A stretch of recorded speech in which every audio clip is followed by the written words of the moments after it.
everyone, and welcome here live to Manning's on Fulton Street for our DawgNation Invasion preview.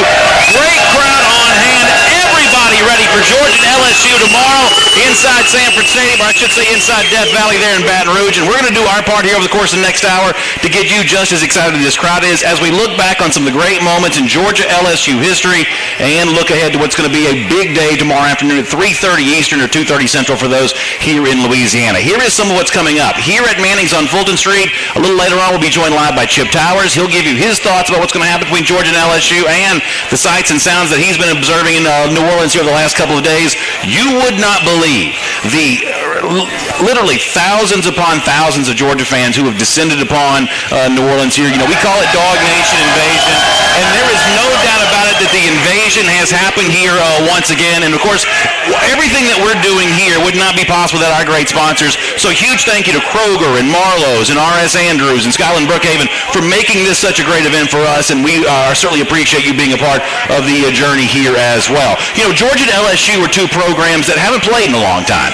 It's been 2013 since the last time they played at all. It's been 2008 since Georgia's traveled to Baton Rouge. And yet, over the course of the time before that, these two programs got together for some games that no doubt still fill the memory banks of many of the Georgia fans who were a part of this, including all the way back in 2005 when Georgia played LSU for the SEC championship. Now, what can be easy to forget now in the aftermath of that is at the time, LSU was a big favorite, led by Les Miles as head coach, Jamarcus Russell as the quarterback.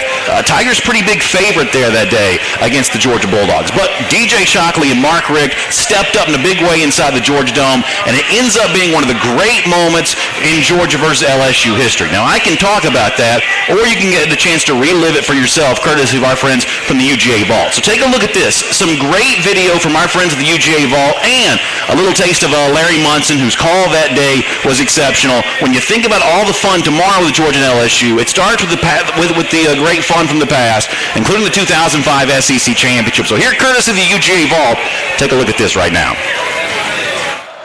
Here's the SEC championship. Going to come right at you now. Shockley underneath. Shockley going to fake it and come back to pass. And we're going to go for a long pass. Touchdown! 4 wideouts spread out. Russell takes it. He's back, looks, fires. And we intercepted on our 48-yard line. DeMario Minter, who read it, caught the ball and then fell down with it. And the Dogs have intercepted the pass from Russell. We will have the ball again in excellent field position. Shockley backs up again. He's still on the shotgun. Takes it and drops back and looks. And he's going to go. He's got a man wide open. Touchdown in the right corner.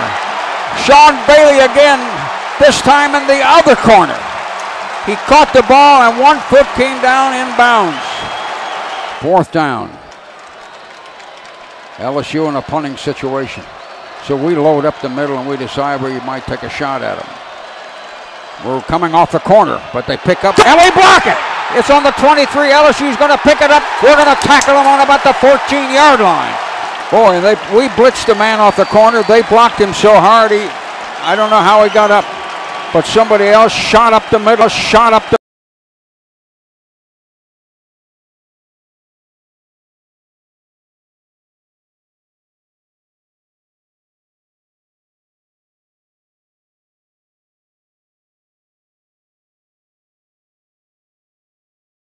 said in our Facebook comment section, said Munson, yes. And listen, there's nothing that makes those old moments better than hearing the way that Larry Munson would have called those, and certainly nothing that makes thinking about this current era of Georgia football all the more exciting to think about how Larry Munson must feel when he looks down on us watching these games and imagining what some of his great calls would have been.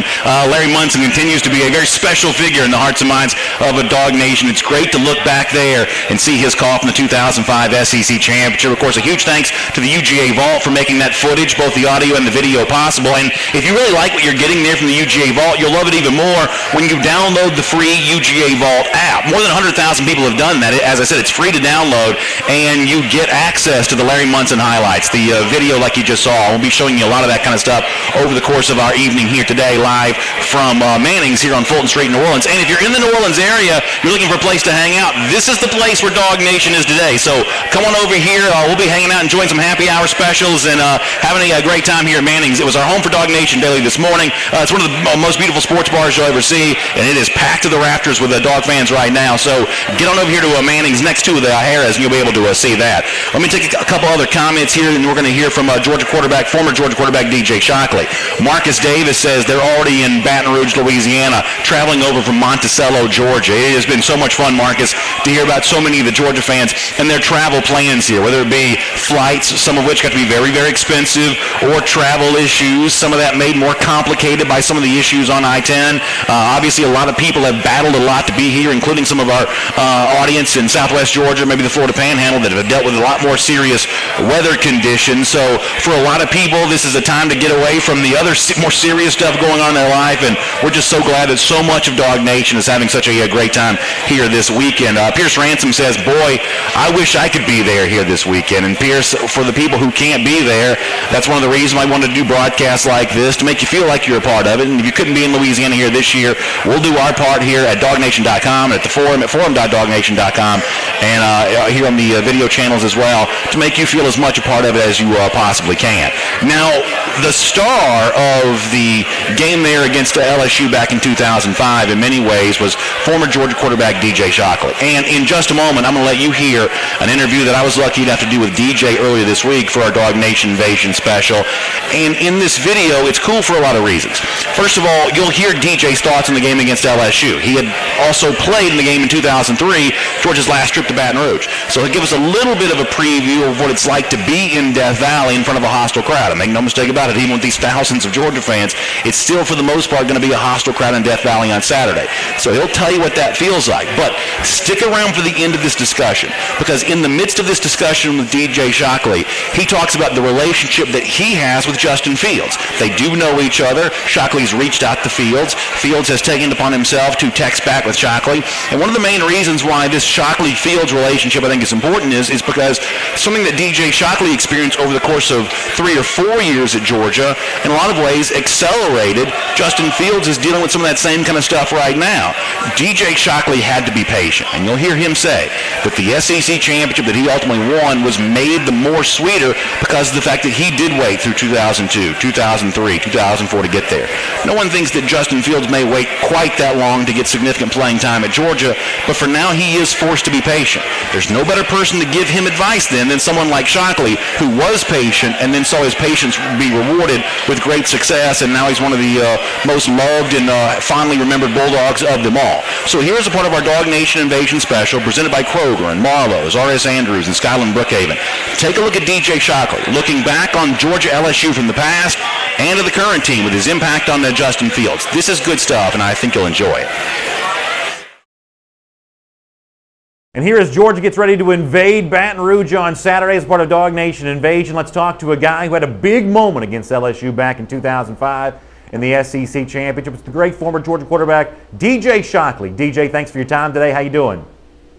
Oh, BA, it's good, man. I'm glad to be on. I appreciate you having me, and all is well, man. I got no complaints, so enjoying life. That is so good to hear, and obviously so many Georgia fans think back to what happened in the 2005 SEC Championship game when Georgia beat LSU. I know you've given a lot of interviews on this subject over the years, and one of the things that comes up a lot in this discussion is how long you waited for that moment. We watched you as a very good quarterback in part-time duty in 2002 and 2003 and some in 2004. 2005 was your time to shine. Did it make it special for you, more special, knowing that it required some patience to get to that moment? Oh, BA, you have no idea what it felt. I mean, it was one of those moments that you think about. I know I thought about it for my entire time at the University of Georgia, wanting to be in that spot where I could, really help this team win a championship, and to have the opportunity to go out there and play in that ball game versus a team like LSU, who a lot of people thought could possibly have been playing their way into the national championship game that year, and to do it in the fashion we did. It was just so satisfying for me to see everything come full circle, see the ups and downs, thinking about, hey, I thought about leaving and end up staying, and you got 1 year to prove it. And to get to that point and then for it to all work out at the end was so gratifying for me and a bunch of my teammates as well. And you're in an era now where we see quarterbacks transfer quite a bit. It's a decision a lot of quarterbacks have to face. You faced that decision in a real way leading up that 2005 season. And I think, DJ, and you can obviously correct me if I'm wrong on this, but I think one of the things that gets lost in this discussion is that when you do make the decision to transfer, there's no way of knowing if the new place is going to work out any better than the old place did. For you, it almost seems like that sticking around was the right choice because you got a chance to hoist that trophy and have a lifelong memory. And I guess there's no guarantee, had you left to go somewhere else, that it would have worked out for you as well as this situation did, right? Yeah, and that's one of the main criteria I have when I was thinking about transferring, along with a couple other things. But that definitely was high on the list. Was it can look good now when you're thinking about transferring and going into a situation, and you never know what could happen. A guy comes in and he plays well during the season that you have to sit out, or just any circumstance, coaches wise, things change from year to year. But I knew the one constant that I had was I knew the University of Georgia. I knew Coach Rick. I knew what he stood for. I knew, that my teammates loved me. I knew I would get a degree from the University of Georgia, my home state. A lot of those things weighed heavy on me and were some of the big reasons why I stayed at the University of Georgia. And also the opportunity to prove to everybody when I, just like I did when I first got there, as to, hey, this guy can actually play at this level. This guy can be successful. And I said, hey, this is a place that I decided to call home, and I wanted to make sure that I was a guy who lived up to that building and that promise of I was coming there to play and be a dog and make sure I committed to that for the long run, good or bad. And, the criteria stand. It worked out pretty well, but it just, it kind of showed, what I wanted to be thought of as the years went on. On a less happy subject, you played in the 2003 game, which was a loss for Georgia in Baton Rouge. But that becomes useful information for many Georgia fans now, and maybe some of these Georgia players as well, about the environment that awaits them in Death Valley. What can you tell this current Georgia team about what it's like to be on the receiving end of some jeers and some boos and a pretty intense crowd? You experienced it firsthand. What do these Georgia players have waiting on them on Saturday? I'll tell you, it's easily the loudest place I ever played at. And that's going from college, that's going to pro, even playing on Monday Night Football versus New Orleans when Katrina came back. That was so loud, but playing in Death Valley is just a different beast of its own. And I kind of knew we were in for a long day when we went there, and they rock your bus, the usual, and all that kind of stuff. And we look over, and there's a kid maybe 5, 6 years old, and he's giving us the finger. And we knew it was going to be we knew it was going to be a long day from there. We get into the stadium, and it's hours before game time, and their whole student section is already in the stadium. They're loud, they're cheering. So it's one of those crazy environments that you can't allow it to affect you, because it can definitely affect you. And I really didn't understand it till I got there. But the ground moves, all that kind of stuff. I remember one time coming in the huddle, literally yelling at guys in the huddle, and they're literally an inch away from my face mask, and they have no idea what I'm saying. So the loud, the environment is definitely going to be a factor, but how you handle it, I believe, is going to be the biggest thing going forward. And if you don't allow it to be a big distraction, then you got a great chance of doing some good things. But if you do, they're going to recognize it, and they're going to become even louder. We obviously see a lot on the SEC network. You follow the entire league, and you know as well as anyone that these kinds of matchups for some fans don't come around often enough. It's been a while since Georgia and LSU have played, and it's been a long time since Georgia's been in Baton Rouge. Do you favor more of a 9-game conference schedule, something that gives Georgia fans a chance to go to stadiums like this more frequently than they currently do? Is that a change you'd like to see the SEC make? I mean, you know what? I love the fact that these don't come around as often, because it adds to the lure of this ballgame. And I think not being able to play some of these teams, week in, week each year and year out, it just gives, the players, it gives the schools, it gives them something to look forward to. And especially for the fans, you can look down the road and say, hey, in 3 years we're going to go to Alabama or whatever it may be, where you get a chance to go see some places that you've never been. And the fact that they rotate them around, I enjoy that part of it as well. Well, before we let you go, we talked to you a moment ago about the fact that you had to wait for your chance at Georgia. And when you did wait, it obviously worked out to a huge level of success, winning the SEC championship. Right now, another very good Georgia quarterback is doing some waiting as well, the freshman quarterback Justin Fields. And I'm sure that he probably at times feels a little impatient about that. How well do you know Justin? Have you spoken to him? And if you did, what would you tell him about kind of what he's going through right now? Yeah, I actually had a chance to talk to him. I had a chance to actually sit down with him when he first got to Athens, and then I talked to him a little bit during the summer, and then we kind of, go back and forth through text messages at times. And the biggest thing that I told him was, when you do get your opportunity, don't try to do too much. And obviously this is a tough situation to be in, because similar to how I was, he's coming in highly recruited. He's never had to sit behind anybody. He's never had to wait, and now he gets thrown into a game where maybe he's not always ready to go because he has to take time to get ready and going. And it's a little bit different feeling. So I just told him, just make sure you're always prepared. You're always ready. Prepare like you're the starter in practice. Make sure that the coaches, your teammates, they all have the confidence in you, so that when you do come in, people don't look at it as a step down. And you go in and you keep the ship rolling. That's the biggest part of it. And the last part was, you got to make sure you take care of the football, because that's the last thing they want to do is change up the rhythm of the starter, and you come in and turn it over, and everybody thinks, hey, we've lost the possession. And I think he's done a great job of that so far. He's done a great job of taking what the defense has given and using his athleticism, kind of to his advantage at times too. So he's a smart kid. He's a guy that understands his role right now. But one thing I do know about Justin is he wants to be the guy, and he's going to keep fighting until that point happens.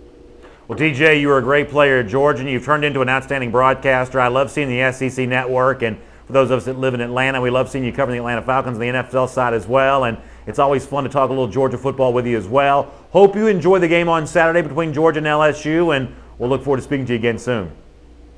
Hey, thank you, man. I always appreciate it, and thanks for the kind words. I always enjoy coming on with you, man.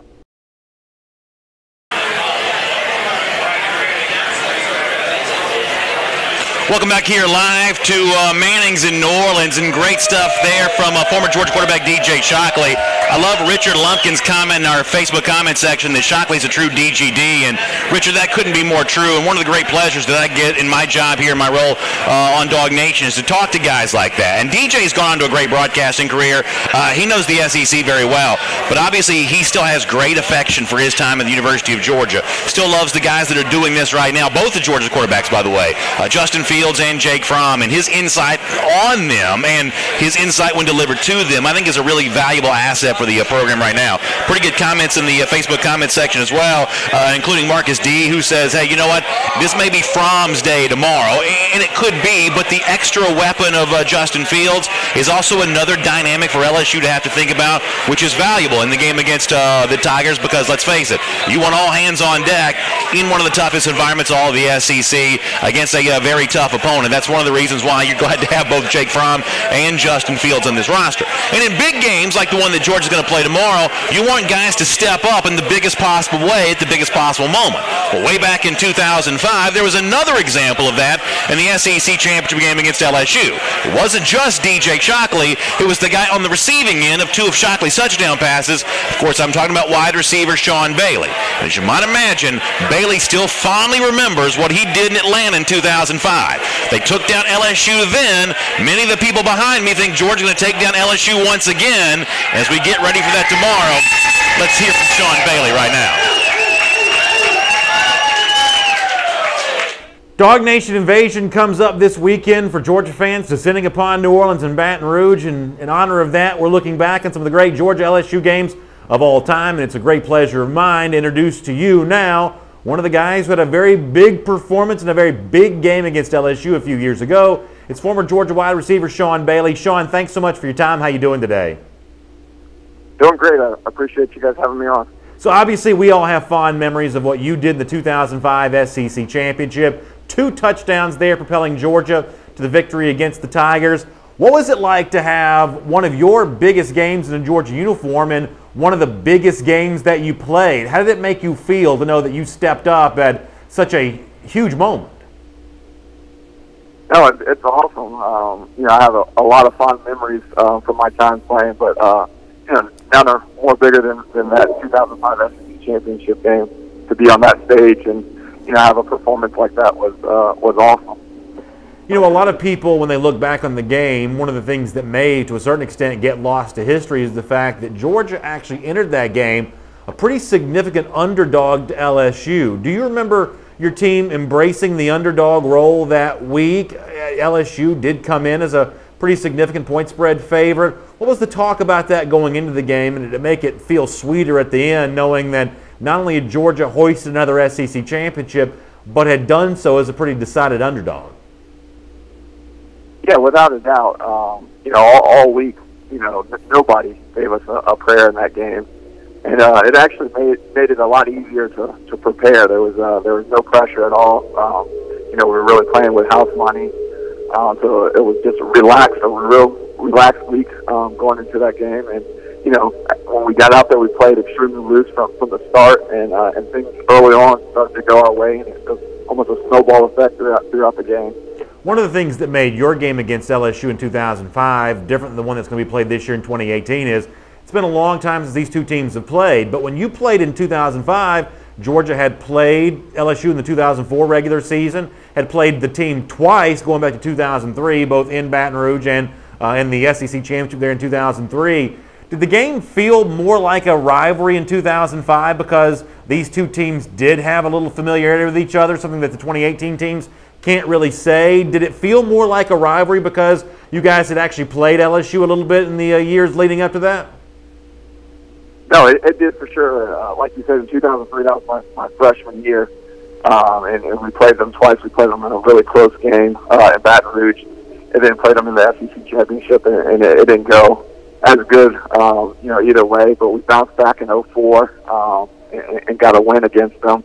So we were real familiar with their personnel, their scheme, and all that stuff, and it did feel a lot more like a rivalry game. While we have you here, obviously we want to talk to you about the success that Georgia's enjoying right now, #2 team in the country, and part of the reason for that is the position group that you know very well, the wide receivers. What have you seen from these Georgia wide receivers this year, and how much fun have you had watching Georgia go on another great run thus far during 2018? Yeah, I mean, it's super exciting to watch those guys play. They're super explosive and extremely deep. It seems like, you know, everybody's getting involved. You know, everybody's making big plays. You can't really key in on one guy, you know, as a receiver. And then you also have those tight ends that are playing well as well. So as a receiver, you know, you just love to see that ball being spread out, and everything's wide open for sure. All right, Sean, before we let you go, obviously for me, the 2005 SEC championship and really your entire career at Georgia, really fond memories for me, but that 2005 championship game in particular is something I still think about a lot. I hear from a lot of Georgia fans who also remember it very well and enjoy thinking about, you know, Georgia winning that SEC championship then. For you, how much do you still look back on that, and how much pride does it fill you with to know that so many other people think of that as one of the great sporting moments of their lives as fans? I mean, that was probably, you know, one of my most special memories. It's fun, you know, whenever I meet new people that are Georgia fans, that's one of the first games they point to. And up until last year, you know, it was our most recent SEC championship win. You know, I'm extremely thankful that we got one last year. Hopefully we'll get another one this year. But it definitely was a special memory and something that I'll treasure forever. Well, Sean, it's great to get a chance to talk to you about that, and it's great to get your thoughts on what's happening with the Bulldogs right now. We appreciate you being here with us today, and we'll look forward to speaking to you again soon. Yes, sir. Thank you for having me.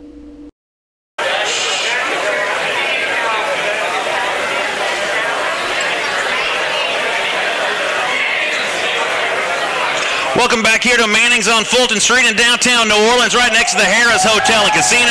It's our DawgNation Invasion preview. Of course, my name is Brandon Adams. This is DawgNation's Chip Towers, and you just saw former Georgia wide receiver Sean Bailey. I love what Jeff Hensley said in our Facebook comment section that, you know, Sean Bailey, Chip, wore number 4 when he was at the University of Georgia, and Jeff says he thinks another number 4 could go off tomorrow. How many of y'all think that McCole Hardman may have a big day tomorrow? So this crowd obviously agrees with Jeff Hensley on that. And Chip, you've been covering this for the last couple of days. What about the big showing from UGA fans once again? A DawgNation Invasion taking over Chicago a year ago, a major American city. I think another major American city, New Orleans, this time has been claimed on behalf of UGA here.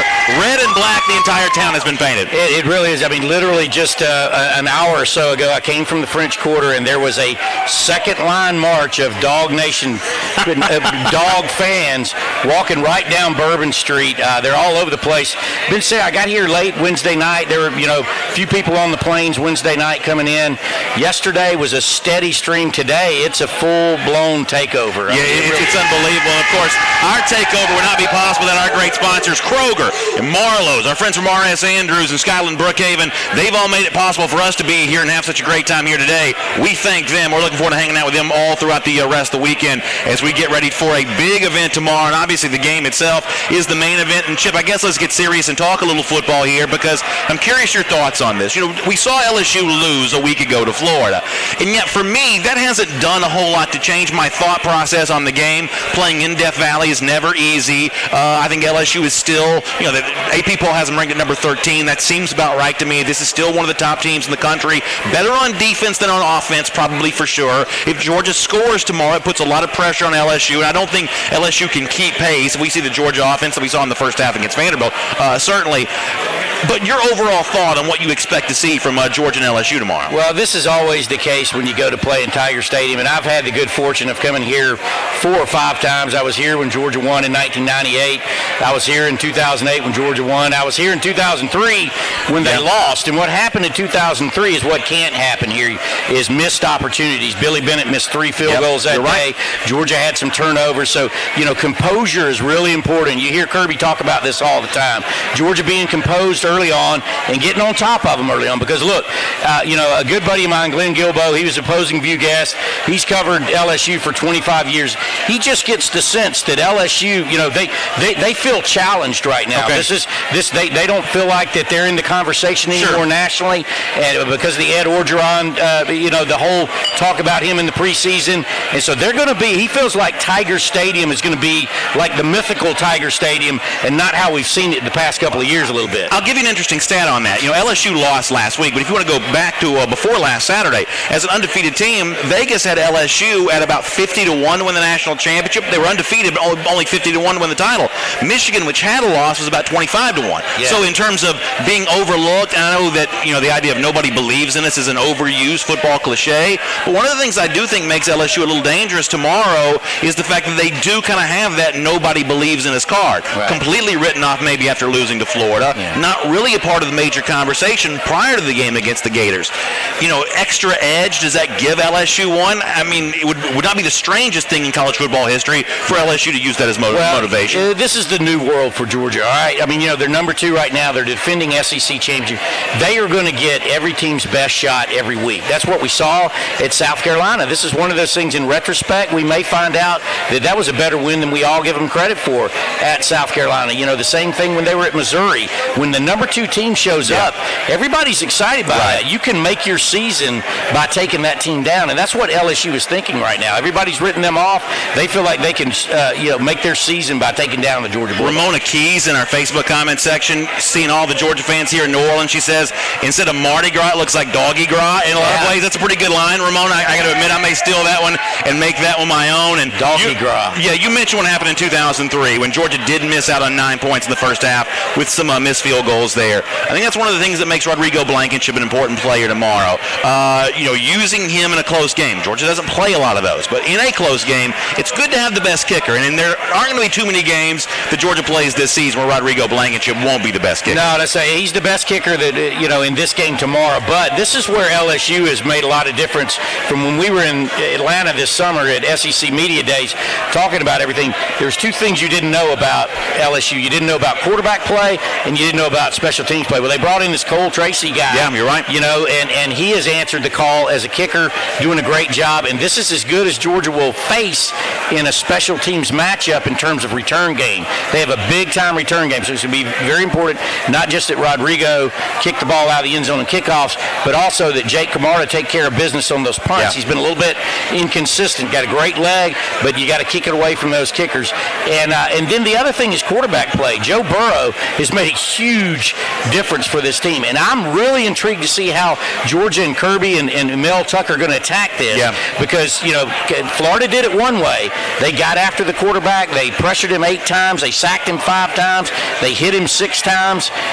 That's one way. That hadn't been what Georgia's been doing this year. So they could either get after him, pin their ears back, and send everybody after him, or do what they've been doing all year and just kind of keep that shell and keep everybody underneath them. I think both are effective strategies, but it's going to be interesting to see which one Georgia takes. On YouTube, Anson McMahon says, I wouldn't be surprised to see D-Rob in for a big play tomorrow, especially considering what Franks was able to do to the LSU secondary last week. Now, the overall numbers for Felipe Franks a week ago, not great. He was only about a 50% passer, but giving LSU something extra to think about. Now, when you think about Grant Delpit and Greedy Williams, that's at least 2 really solid guys in LSU secondary. But stretching the field vertically does potentially open some things up for DeAndre Swift, who I thought looked healthier a week ago. Elijah Holyfield, who has shown a burst from time to time, including last week. Whether it's D-Rob or somebody else, do you think Georgia utilized that vertical passing threat? We saw a 75-yard touchdown pass after all a week ago. Well, I think more than even the last game that we saw, I think you'll see Georgia try to be balanced in this game. A lot of people don't want to hear that sometimes because, I think Georgia, the challenge for Jim Chaney is the options that he has, and there's a lot of different ways to go. But now this is a better secondary than you've seen. The flip side of it, it's not as tough. They're good. They're certainly Devin Wilson is a great linebacker, and they have some great defensive backs. But I think up front you can control that line of scrimmage a little bit. I don't think you'll see a lot from the tight ends because I think they're going to be involved in pass protection and help keep that pocket clean for Jake Fromm. But I see a lot of kind of mid-range game for Georgia, and then hit them downfield every once in a while when you get a chance. Let me change the subject here briefly. A part of our DawgNation Invasion preview special here today, one of the things we're doing is going back and looking back on some of the great Georgia LSU games of the past, courtesy of our friends of the UGA Vault. 2004, when LSU came to Athens as the defending national champions, and Georgia won a blowout game that day. For me as a fan, it stands out as one of my most fond memories of any game at Sanford Stadium. At that point in time, it may have been the loudest the stadium had ever been. Now, it's probably been louder than that since then, but at that time in 2004, that may have been the loudest stadium ever. It's David Green at quarterback, a lot of deep throws to Fred Gibson, Reggie Brown, both Georgia wide receivers had a great day that day. What do you remember of back when Nick Saban, by the way, was still the Georgia LSU coach, and Georgia getting that win against LSU back in 2004? Well, I thought that game was the ultimate payback for Georgia because in there in 2003, I'm sure there's some Georgia fans here today that were at that game, and just so many opportunities got away from Georgia. LSU got away with a lot of stuff that day in Tiger Stadium, and I'll never forget the holding on the kickoff return. I guess it was Devery Henderson, or maybe he scored the touchdown. Skylar Green, whoever it was that had that big. It was just a blatant hold right in the middle of there, and so a lot of that kind of stuff happened that day. Fast forward to the next year, I thought that 2014, after they did that to LSU that day, I thought, oh my God, they're going to win the national championship this year. That 2014, I still can't believe didn't win the SEC Lost the following to Tennessee, unfortunately. But what happened that day is what Georgia can only hope happens tomorrow.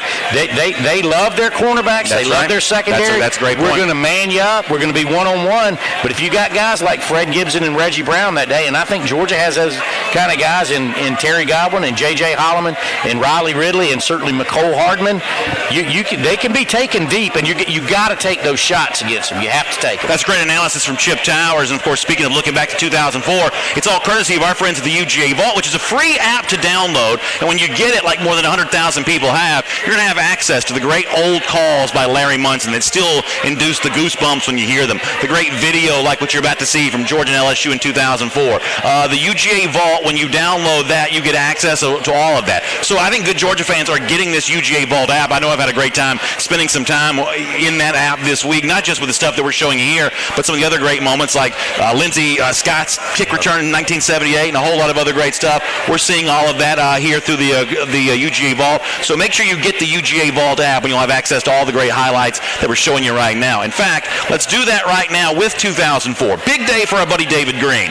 Big day for Fred Gibson, Reggie Brown, as the defending national champs, led by Nick Saban, came into Athens and then walked out a big-time loser. Hope you enjoy it, courtesy of the UGA Vault. The following game was at home against defending co-national champion LSU. on an afternoon that saw the defense force 3 fumbles and record 5 sacks behind the hard hitting of Odell Thurman, David Pollock, and Thomas Davis. On offense, David Green would set a school record with 5 touchdown passes on a 45-16 rout of the Tigers. Green back there, going to take it. Going to throw, going to lead a receiver. Touchdown in the corner. Green takes it and is going to throw down in the corner, and it's going to be a touchdown to Gibson. David Green in a shotgun, takes a snap. Green looks, and he's going in the corner for Gibson. Touchdown, a diving catch. Touchdown, Gibson.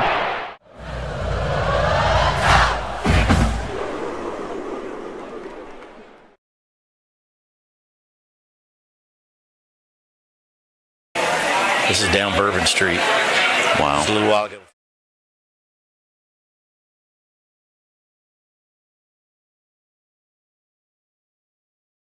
Make sure you download the UGA Vault, and you can see a lot more of that kind of stuff. It's Brandon Adams and Chip Towers hanging out for a moment as a part of our DawgNation Invasion special, live here at the Manning Sports Bar on Fulton Street in downtown New Orleans, right next to the Harrah's Hotel and Casino. And I thought that Chip, Philip Jordan Wells in our Facebook comment section brought up an interesting point. You said that the way that Georgia challenged those LSU cornerbacks, and both those guys went on to play in the NFL for quite some time, but the way that Georgia challenged those and challenged that press man coverage back in 2004 could be a recipe for 2018. What Phillips says, though, is he's not sure that the pass blocking for Georgia right now is giving Jake Fromm or Justin Fields when he's in there, giving them enough time to develop those deep passing plays the way that we saw in 2004. Should Georgia fans be concerned about that tomorrow, using tight ends as a max protect, for instance, or just sustaining the pass block long enough to really develop that? How much of a concern is that at the moment? Well, I don't think that's a huge concern because, generally when you're going to try to hit somebody deep, you're recognizing man coverage and you're going to go max protect in those situations, and you're looking for your guy to win the ball. And here's the thing, I really believe Georgia has a great wide receiver core, and I think Terry Godwin is going to make a huge difference. Terry Godwin, I know, he's hard to describe to a lot of people. He's not the biggest guy in the world. Right. He's not the fastest guy in the world, but you know what he does? He catches the ball when it comes to him. And he makes something happen with it. His QBR last year for Georgia was through the roof when targeted. Yeah. It's something good usually happened when he came. So if it's him, if it's Riley Ridley, if it's J.J. Holloman, what you want to do is you want to max protect. You want to keep those tight ends in there. You want to play action fake, and then you're going to throw the ball and get your guy to win it. I think Georgia has the guys to win those matchups. Now, certainly this will be the best secondary Georgia has seen all year long, but I also don't think that LSU can bring the pressure quite like some of these other guys might be able to a little bit later. Yeah, we're going to let you go and mix and mingle some of the crowd here at our DawgNation Invasion preview special here live at the Mannings in New Orleans. Before we do, though, one of the things that's obviously been a big theme around the setup for this game is how intense the atmosphere is going to be for Georgia as an away team in Death Valley tomorrow. But over the years past, we've seen Georgia put together a pretty raucous crowd when LSU's come to Sanford Stadium. For instance, 2013, the great shootout between one-time Georgia quarterback Zach Meckenberger, now playing for LSU, and of course Aaron Murray. One of the great games that I think that's been played in Sanford Stadium, and certainly one of the cool upsets that I think we saw Georgia pull, given the fact that Georgia's pretty beaten up, pretty banged up. LSU was loaded on offense, and yet Georgia found a way to win that game. What do you remember about the crowd response from Georgia that day, and just the overall energy and the excitement about the game? Well, that was unbelievable. I remember CBS was in town, and everybody was talking about the game, and obviously the Mettenberger versus Murray whole narrative was a fantastic whole sidebar to that game, and that was an exciting game. I don't expect a high-scoring game like that, but when these two teams get together, generally a lot of electricity happens, and that's what I expect tomorrow. And I'm just blown away by the crowd that's here at Manning's. Yeah, how about these Georgia fans in the building here today? Unbelievable. That I've been seeing over all week. Unbelievable. Down in the French Market at Jackson Square, they are everywhere. And how many actually get in that stadium? That's a big storyline for me. They've been trying to get these tickets since this summer. I think they're going to be shocked by how much red is in that stadium. Well, Chip, it's great to see you. We appreciate you coming by. Hope you enjoy right now, courtesy of the UGA Vault. A look back at 2013. Georgia wins a shootout against LSU. Take a look. It's the LSU Tigers, undefeated against the Georgia Bulldogs, once beaten. This joint will be full. man-to-man look all over. There he is to Michael Bennett. Touchdown, Georgia. More than 40 points all but 2 games, so they should be able to get points and score points. Well, they've got Gurley at tailback, and he's pretty good. Keith Marshall this time. Now, if he gets into the secondary, watch out. He's gone.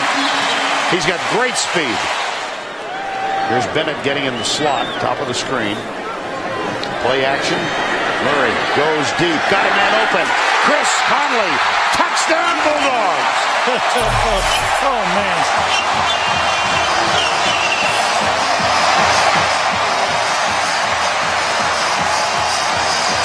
Swan up to play bump and run. Corners lay back on the other side. Mettenberger hit and dropped from behind. Ray Drew, number 47. Todd Gurley's back in the lineup. Murray hands it to Gurley. There he goes. Lawson chasing him, number 6. Merritt Hall with the clearing block this time. On in place of Quavon Hicks. That's a gain of 23. They're going to come left with a toss. Merritt Hall gets a great block. And Marshall is pushed out of bounds with a 1st and goal, Georgia. That brings on Marshall Morgan, 1 of 2 for the year. Low snap, good hold. Kick is up.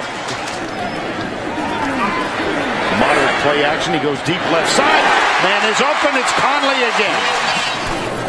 Mature, wonderful young man. Got him. Oh, boy, does he ever. Reggie Davis. 26 seconds to go. Murray, quarterback sneak. Touchdown, Georgia. Heck of a drive.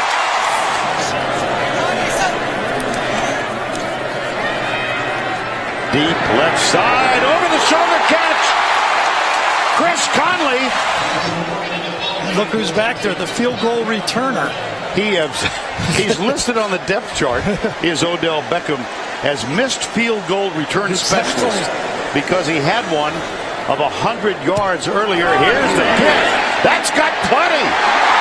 Holy cow! My goodness.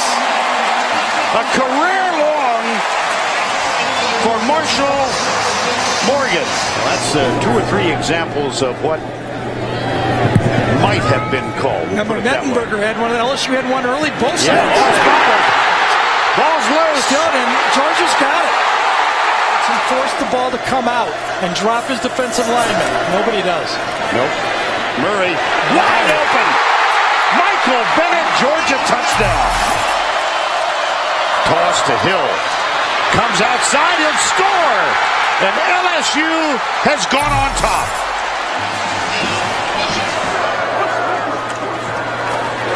Three-man rush. Murray deep, got him open.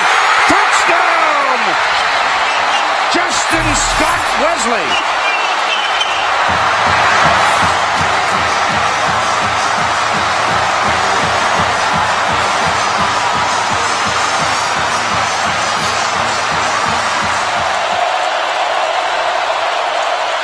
Georgia brings 4. Got him! Oh, man.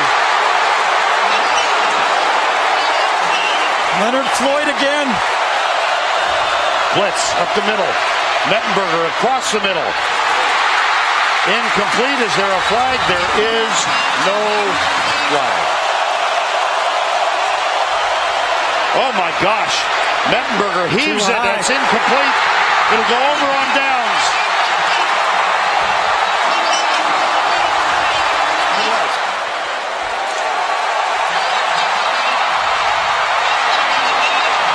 And what heart there as well.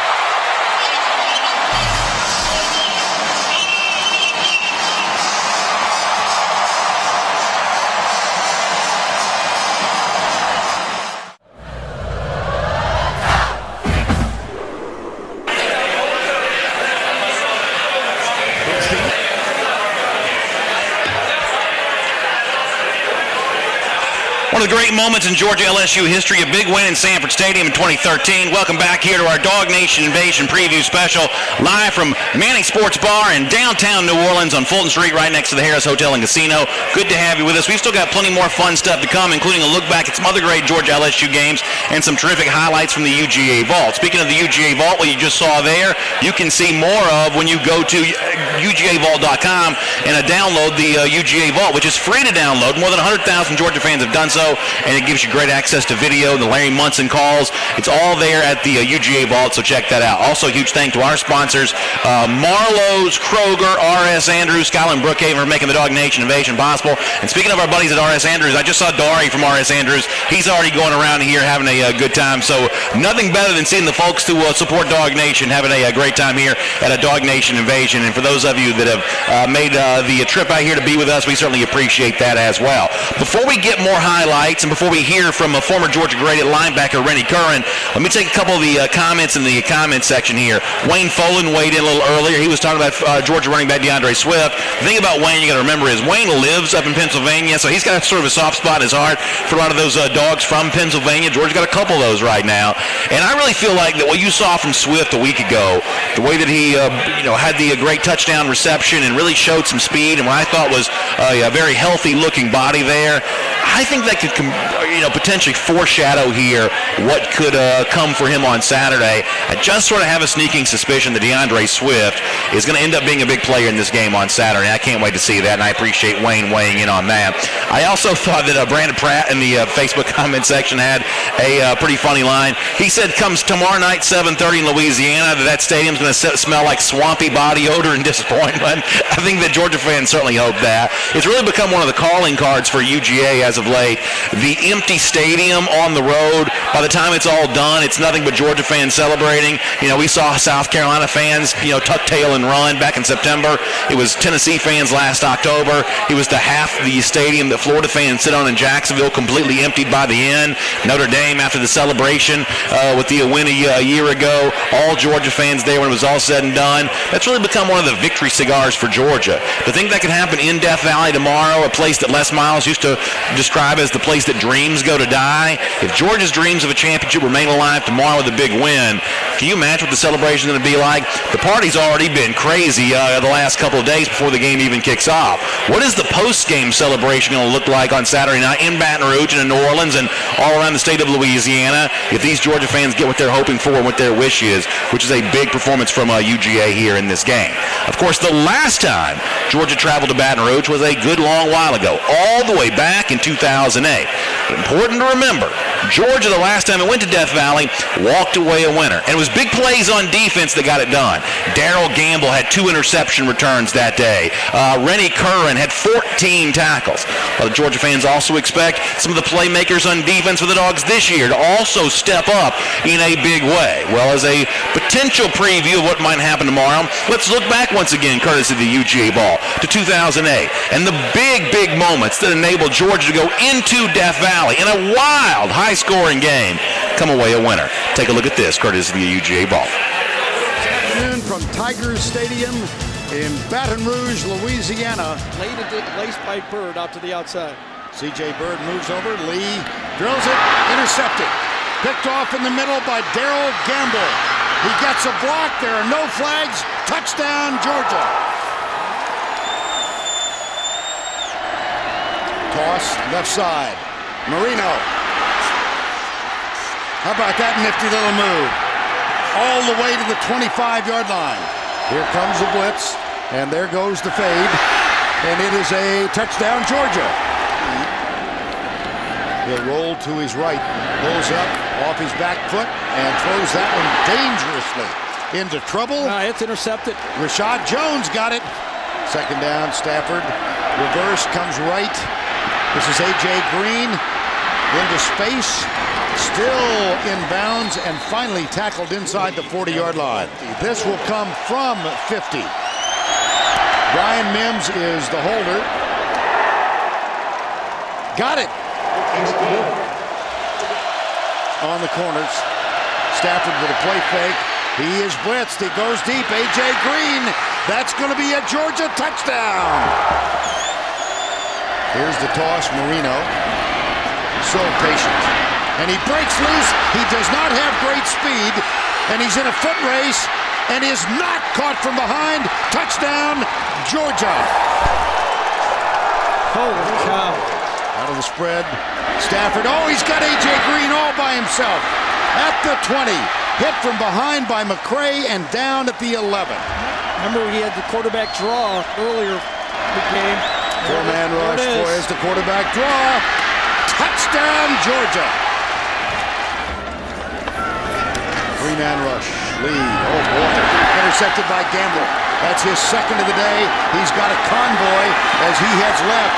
Chased by Big Herman Johnson. He is in for the touchdown. 2 interceptions for returns and touchdowns for Darrell Gamble.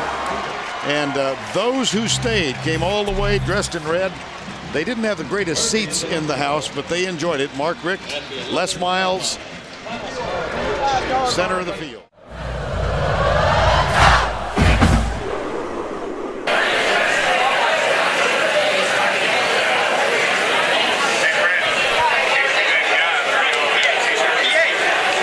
We are back here live at the Manning's on Fulton Street in downtown New Orleans as part of our DawgNation Invasion preview special. Great stuff there. Look back at 2008, a Georgia win in Baton Rouge, the last time these two teams played in Death Valley. Great to look back and think about that. Adam Gibbons in our Facebook comment section had an interesting comment on the game.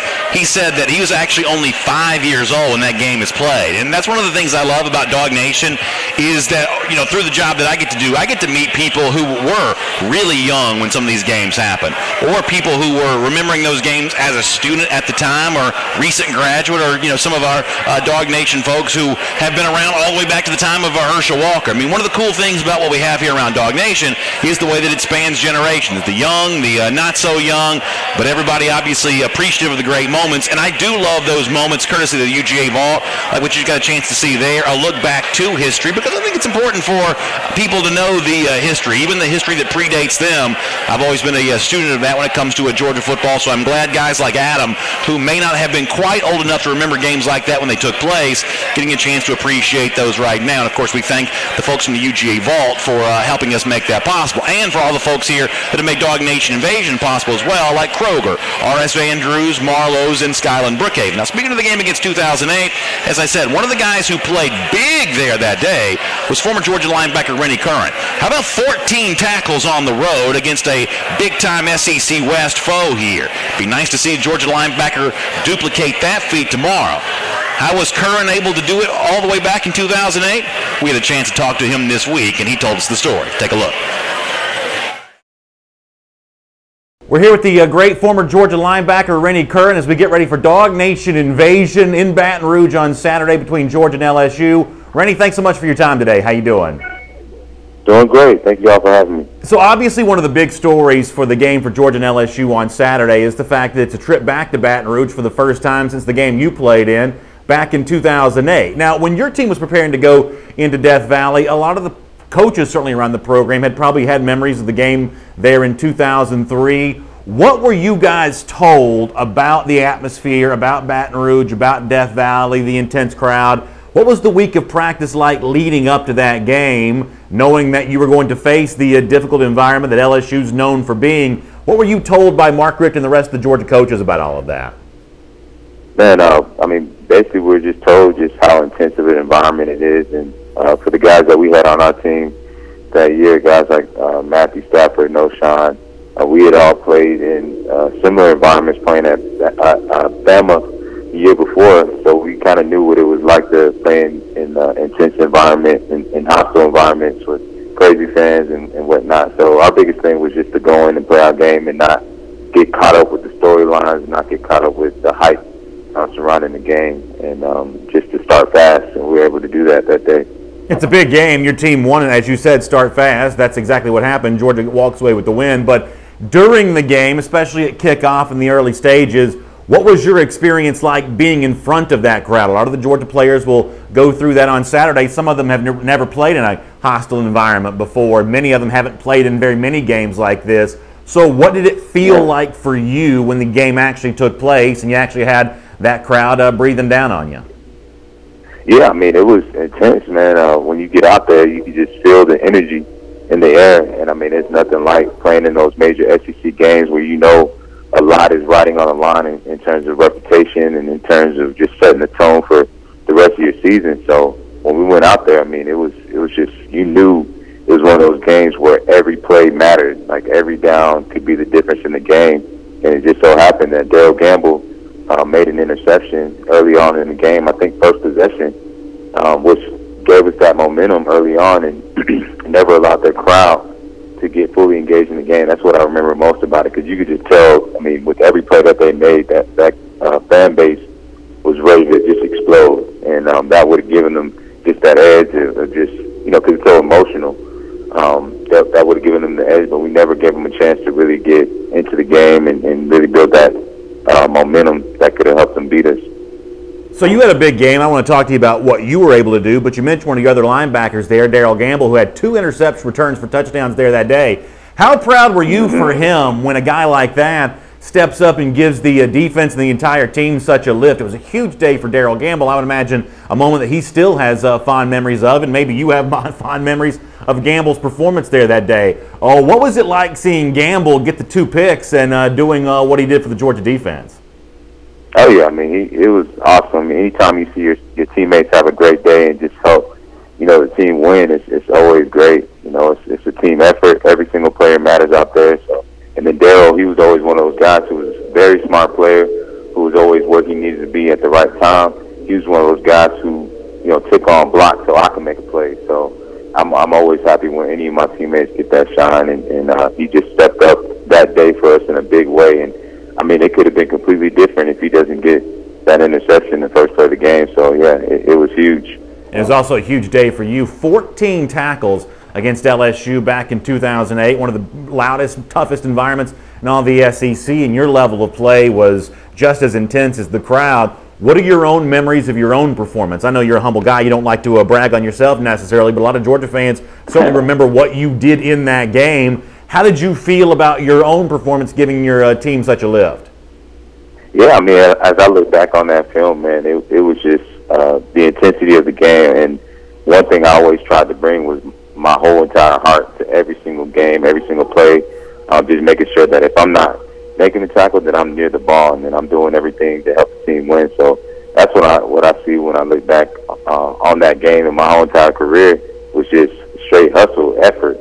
You know, and just giving it my all. They had a lot of talent on that field. I mean, a lot of the guys we played on that team are in the NFL right now. Guys like Brandon LaFell and, you know, Kelvin Shepard on the defensive side of the ball. And they had a big bruising running back, Charles Scott, who, I mean, could definitely tote the mail, was good as any SEC running back. So my whole mentality was just to punish him. You know, and that quarterback, I think they had Jordan, I believe it was Jordan Jefferson, who liked to run the ball. So, I mean, just really going out there and doing what I could as a leader.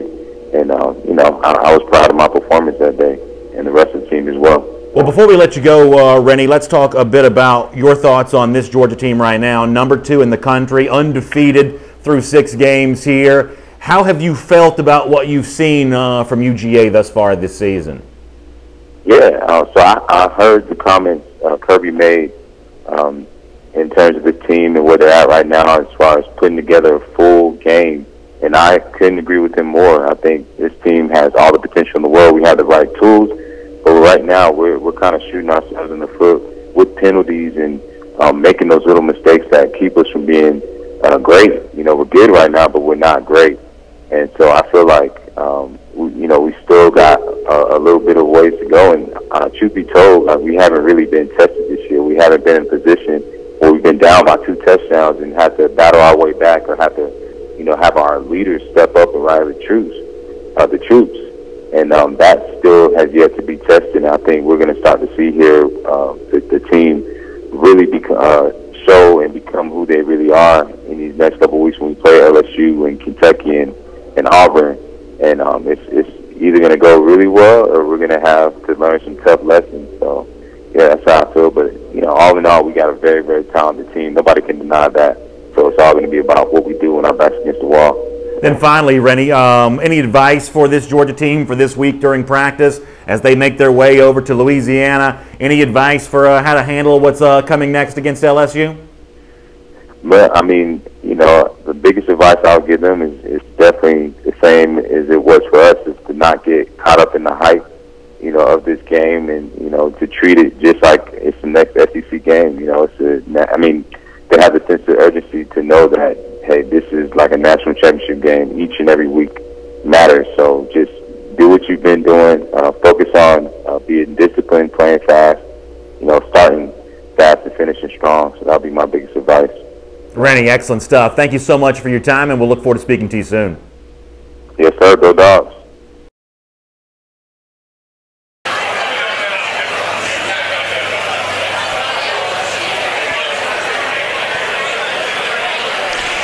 Great stuff there from former Georgia linebacker Rennie Curran. And I love Justin Elisha's question in our Facebook comment section. How many guys in that 2008 team end up going to play in the NFL? And certainly very many of them. That was an incredibly talented roster. And when you think about the talented roster of the 2008 team, a team that came close but didn't quite get that championship that Georgia fans wanted. It's another reason why the Kirby Smart era through 2.5 seasons here has been so satisfying, as he's built a championship level roster and won the SEC, and now looking to do even more than that here in 2018. My name is Brandon Adams. Thanks for being a part of our DawgNation Invasion preview special here live at the Manning Sports Bar on Fulton Street in downtown New Orleans, right next to the Harrah's Hotel and Casino. A couple more comments I want to read here, and then we're going to let you see one more video before we get ready to say goodbye here, courtesy of the UGA Vault.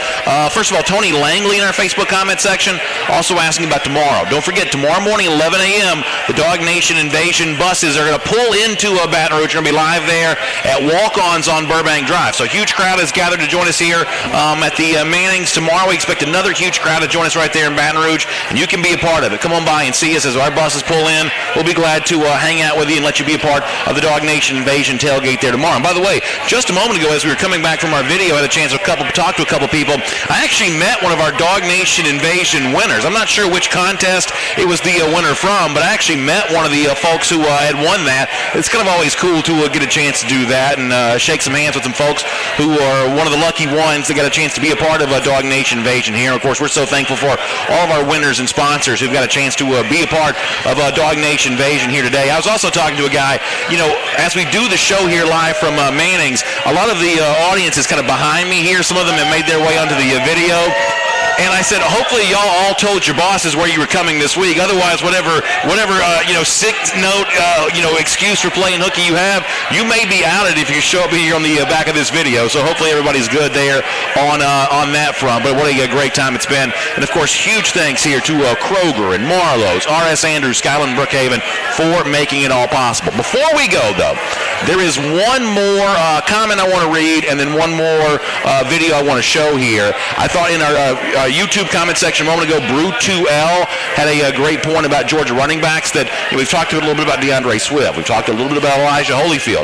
But Brew on YouTube says he thinks it could be the freshman running back James Cook that has a big day for the Dogs tomorrow. Wouldn't that be an interesting thing to see? Another dynamic weapon that LSU might have to game plan and prepare for. That'll certainly be an interesting wrinkle if we do see a good bit of the young freshman there tomorrow on that. So great comment from Brew2L on the YouTube comment section. Of course, it was a whole host of talent that Georgia utilized all the way back in 1998 when a Georgia team led by Coach Jim Donnan and quarterback Quincy Carter. One of those games that at times maybe gets lost to the ages just a little bit because of the fact that not too long after that, Georgia have a new coaching regime and a new era would be born. But trust me, for those of us who were living and dying with every play in 1998, it was a thriller when Georgia went on the road and at that point in time took on a top 10 ranked LSU Tigers team and won the game in exciting fashion. If you haven't seen the highlights from this game in a long time, or if you've never seen them at all, this is fabulous. That's one of the reasons why you're going to want to download the UGA Vault app. You can go to UGAVault.com and find access how to get to the whatever device you use, the whether it be the Google Store or the Apple Store, the App Store there. You can go to UGAVault.com and that'll get you right into the link there to download the UGA Vault app. The great news is it's totally free to download, and more than 100,000 UGA fans have done so and taking great joy in listening to the Munson highlights and watching the great video stuff. Like 1998, Another time that Georgia went into Baton Rouge, won against LSU. Georgia fans hope the same thing can be true this year, another season that ends with an 8, 2018. Here's how it happened back in 1998, courtesy of the UGA Vault. Here's a part of our DawgNation Invasion preview from Manning's in New Orleans. 12 years since Georgia had beaten a top 10 team on the road, but that streak came to an end on October the 3rd, 1998, when the Bulldogs visited Baton Rouge to take on 6th-ranked LSU. The Dogs' offense wasted little time taking control of the game, taking the opening kickoff and marching for the game's first score. Freshman Quincy Carter tied a Georgia record by completing his first 15 passes, treating the ESPN national television audience to a showcase of his talents. He led an 80-yard march for a touchdown on the Dogs' second possession. Carter, try to run a trap. He fakes it. He's back scrambling. Carter's coming out to the right. He's going to throw to a receiver back, complete on their 25 and out of bounds. That was Michael Greer. Carter takes it, dumps a pass on a slant inside to Tony Small, who breaks a couple of tackles and fights to the 2-yard line. LSU in an 8-man front. Toss sweep to Alandis Gary. Got a block, cuts in, touchdown. With the score tied at 14, Carter showed that he was as capable as a receiver as he is a quarterback. Carter underneath, toss sweep to pass. Who throws a pass back wide open to Quincy Carter on the 40, the 35, the 30, the 25, the 20, and out of bounds around the 13. That drive resulted in yet another Bulldog touchdown that gave Georgia a 21-14 lead. The score was tied at the half thanks to a miracle LSU touchdown, but Carter would help give the Dogs a lead they wouldn't relinquish midway through the third quarter. LSU in a 4-3, snap, back.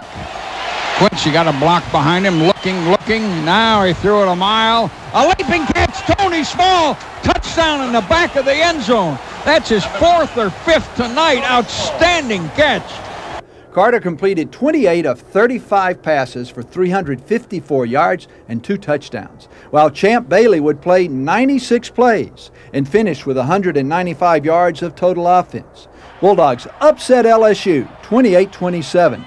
And that week would take the Tigers' place in the nation's top 10.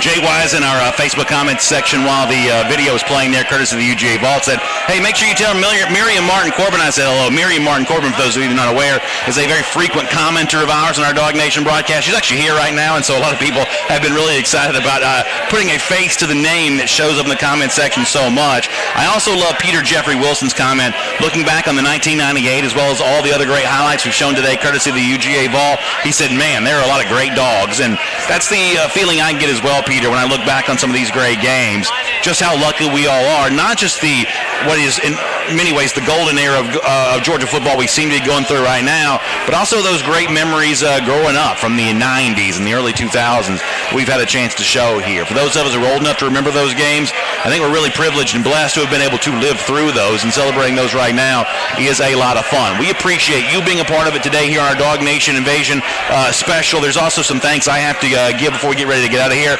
First of all, can we give a huge hand to the folks at Manning's for being such a hospitable host for us here today? Unbelievable support that Manning's has shown to a DawgNation here today, making us feel very at home here in New Orleans. Maybe not the easiest thing to do in Louisiana, where a lot of these LSU fans are wondering who all these red and black folks are, but Georgia has certainly had a home here at Manning's. We're certainly very appreciative of that.